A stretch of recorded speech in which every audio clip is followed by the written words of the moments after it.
Assalamualaikum warahmatullahi wabarakatuh. Bismillahirrahmanirrahim. Alhamdulillahi rabbil alamin. Wassalatu wassalamu ala sayyidina Muhammad wa ala alihi wa sahbihi ajma'in. Amma ba'd. Selamat bertemu kepada pelajar-pelajar Masjid Darul Ma'mur dalam pelajaran Tauhid di kuliah Sabtu, iaitu kuliah sebelah pagi Sabtu atau kuliah duha. Jadi saya sambung perbahasan kita mengenai tentang sifat-sifat yang mustahil bagi Allah Subhanahu wa taala.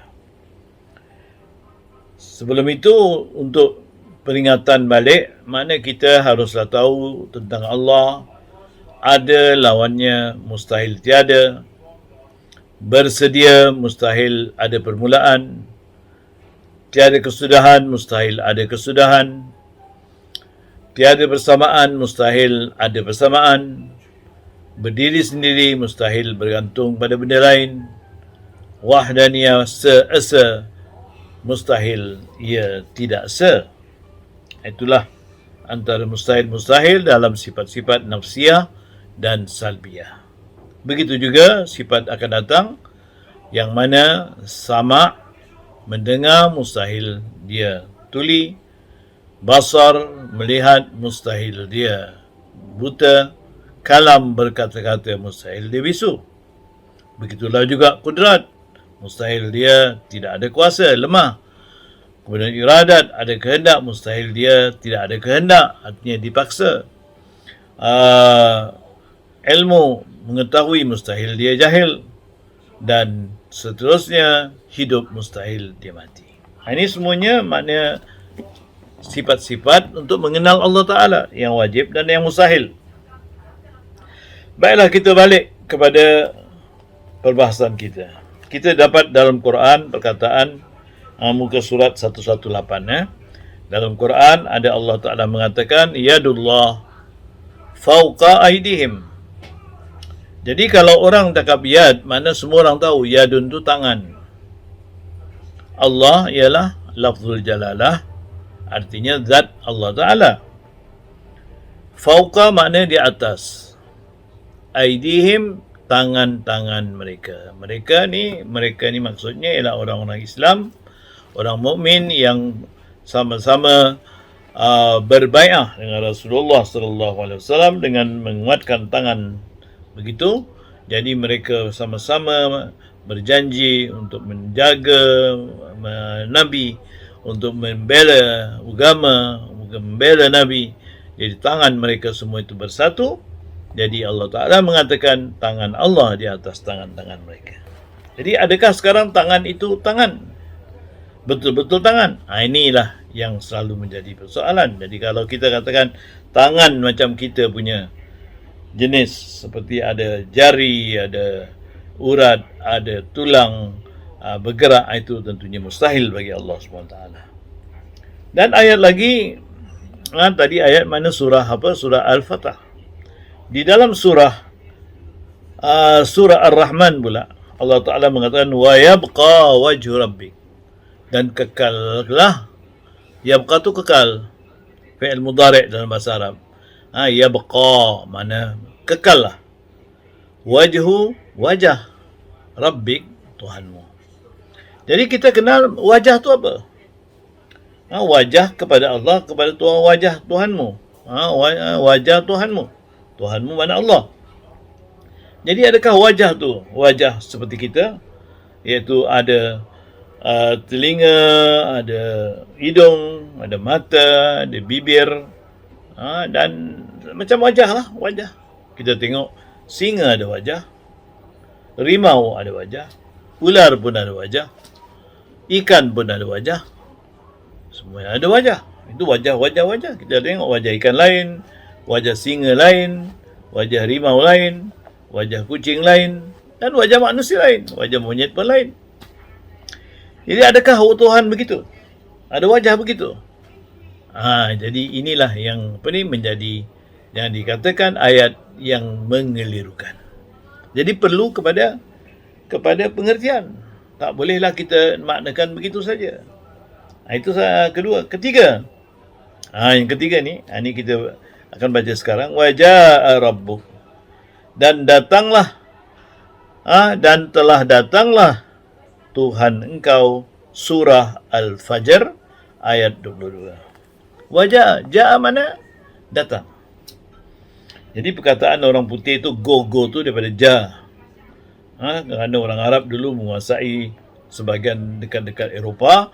Jadi mereka salah satu perkataan yang mereka kata ja. Jadi kalau kita tengok orang Mesir pun ja tu jadi ga.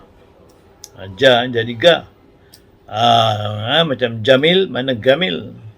Jadi ja tu ga. Jadi ga waga. Waga dan datang. Itu sebutan rela. Tapi mana jaa ni kita sebut jaa.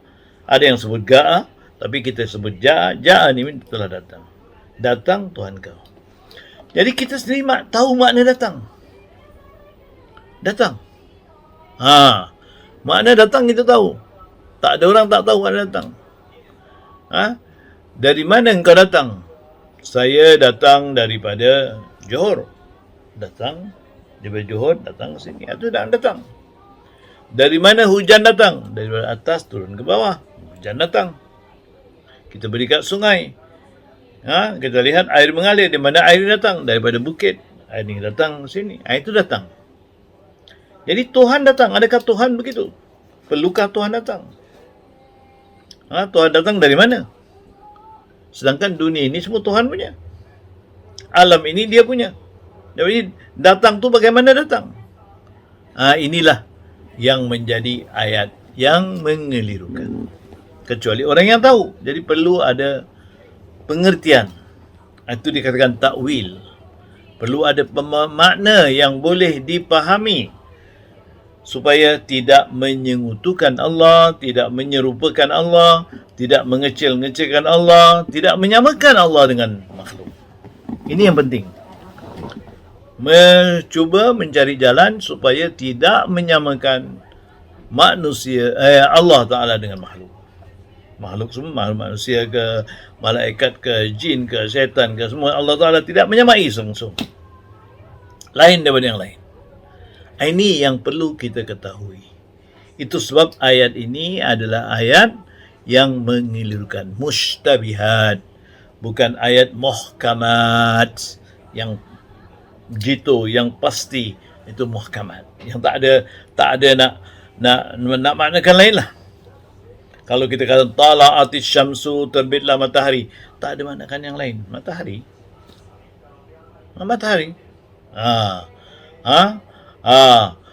Atau misalnya dalam kisah Nabi Nuh macam Allah Ta'ala suruh bumi telan air. Memang bumi. Lalu air turun ke bumi. Yang betul. Atau dalam Allah suruh misalnya dengan Allah dengan mukjizatnya menyuruh kepada api. Qulna ya naru kuni bardan wa salaman ala Ibrahim. Wahai api. Allah Ta'ala cakap, wahai api, jadilah sejuk dan selamat ke atas Ibrahim. Allah cakap dengan api. Ini api betul api. Tak ada lain, tak ada makna api lain. Tak ada makna api jadi air ke? Api jadi pokok ke? Api dimaknakan angin ke? Tak. Api itu api. Ini muhkamat. Ayat muhkamat atau kalimah muhkamah. Baiklah.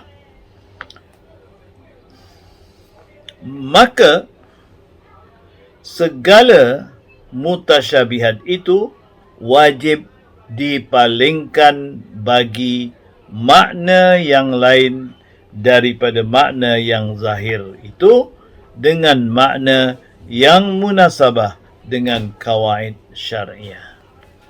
Jadi benda-benda yang mustabihat ni yang boleh mengelirukan tadi hendaklah dimaknakan kepada satu makna yang boleh diterima dan sesuai dengan makna mengikut zat Allah Subhanahu wa taala. Jadi tak bolehlah kita maknakan tangan betul-betul tangan, wajah betul-betul macam wajah, datang macam datang manusia datang. Tak boleh. Pasal ini menyamai manusia, menyamai makhluk. Kita mesti menamakan dia dengan sesuatu nama, satu makna yang tidak menyamai makhluk. Itulah dia tugas ayat mutasyabihat, mesti dimaknakan dengan makna yang sesuai, yang munasabah, yang bersesuaian dan munasabah mengikut akal. Dan akal ini diterima oleh syarak. Jangan pula luar daripada syarak, tapi diterima oleh syarak. Dan kata musannif, pengarang mengatakan, wa ijadu syai'in minal alami ma'a karahatihi liwujudihi ay adamu iradatihi lahu aw ma'ad zuhul awil ghaflah aw bitta'lil aw bittab'i. Dan yang kedelapan daripada yang mustahil atas Allah Ta'ala itu mengadakan sesuatu daripada alam ini serta bencinya bagi adanya. Ini mustahil. Tuhan mengadakan sesuatu dan dibenci kepada yang dia adakan tu. Ini adalah mustahil. Mana mustahil bagi Allah mengadakan sesuatu benda yang dia benci untuk mengadakannya. Artinya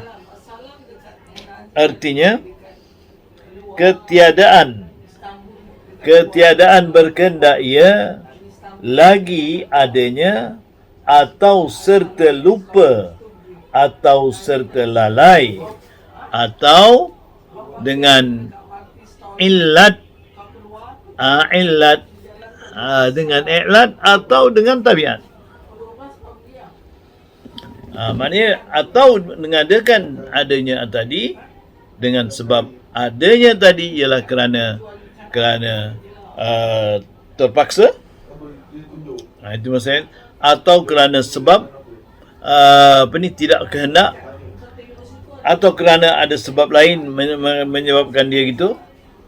Makna sebab lain ni ada macam misalan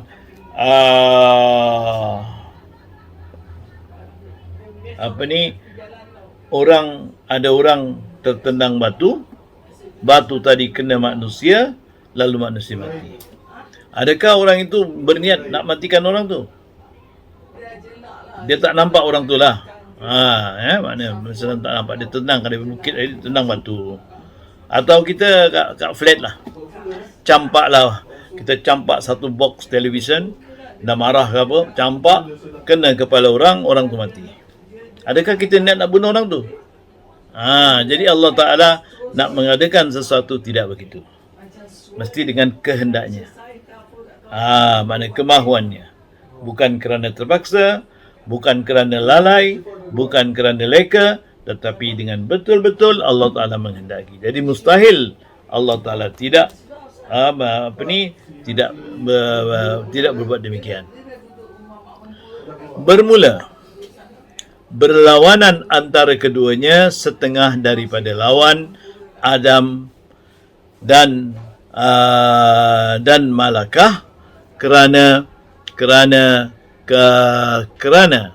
karahah itu ketiadaan berkehendak, seperti barang yang berkata akan dia oleh musannif.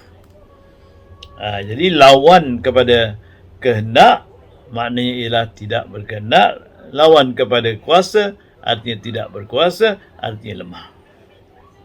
Bila dia lemah, artinya dia tidak berkehendak apa yang dia nak buat. Dan pada kalam musannif itu dihazafkan awalnya dan akhirnya dan takdirnya. Jadi pada kalam musannif tadi, makna perkataan musannif tadi bukanlah makna satu perkataan yang betul-betul menunjukkan kepada apa. Cuba kita tengok kata musannif, mengadakan sesuatu daripada alam ma'akarahatiha. dengan terpaksanya. Ini mustahil. Liwujudihi, dengan terpaksanya untuk mengadakannya.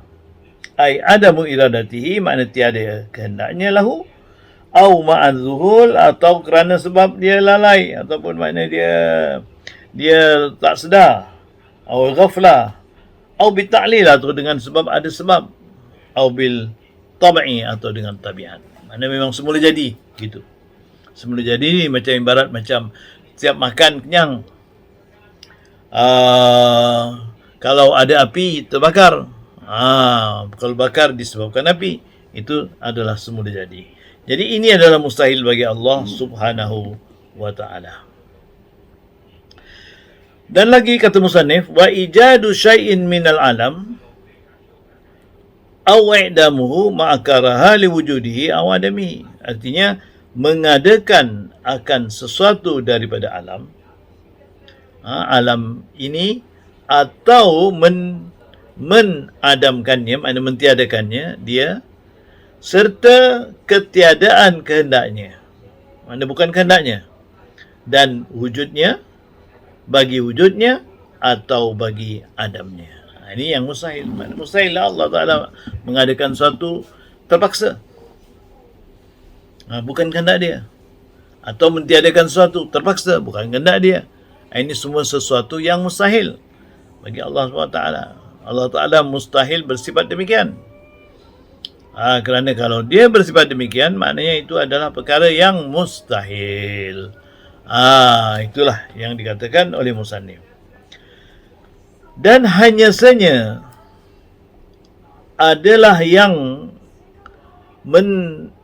demikian itu menafikan bagi iradat, kerana bahawasanya keluar sesuatu daripada alam daripadanya.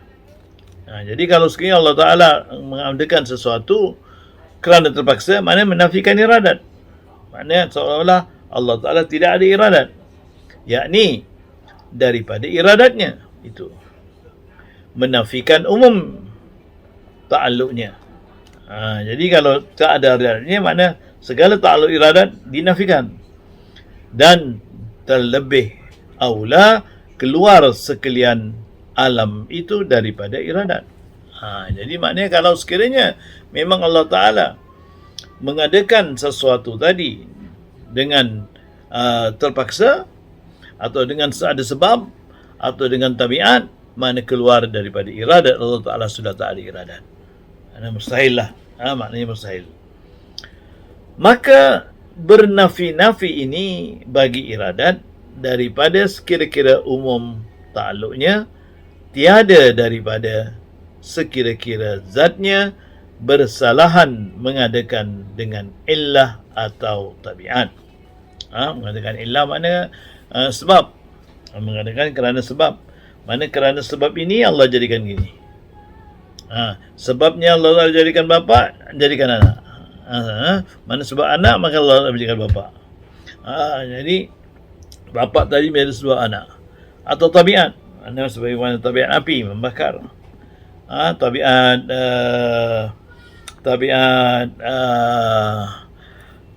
yang lain-lain lah. Apa saja tabiat, pisau memotong. Maka bahawasanya yang demikian itu menafikan bagi zat iradat, dan tiada farak, beza antara kebajikan dan kejahatan, seperti barang yang melengkapi akan dia, kerana kalam musannif. Khilaf bagi Mu'tazilah, sekira-kira berjalan oleh mereka itu kepada bahawasanya Allah Ta'ala tiada berkehendak, ia akan kejahatan dan segala yang keji-keji. Jadi orang ahli sunnah wal jamaah mengatakan segala-galanya adalah dengan kehendak Allah Subhanahu wa ta'ala. Mustahil Allah Ta'ala tidak berkehendak kepada sesuatu. Kerana kalau Allah Ta'ala tidak berkehendak, berarti Allah Ta'ala terpaksa. Yang ini mustahil. Jadi saya rasa kita tangguhkan ini dulu perbahasan ini dan kita akan sambung semula lah daripada muka 119 ini di minggu akan datang. InsyaAllah ini ada pengajian ni perlu kepada penelitian dan kitab ini saya rasa perlu kita banyak baca beberapa kali. Tak boleh cukup sekali. Kerana kalau kita baca sekali kita macam macam seolah-olah angin saja. Hingga bertemu lagi insya-Allah. Assalamualaikum warahmatullahi wabarakatuh.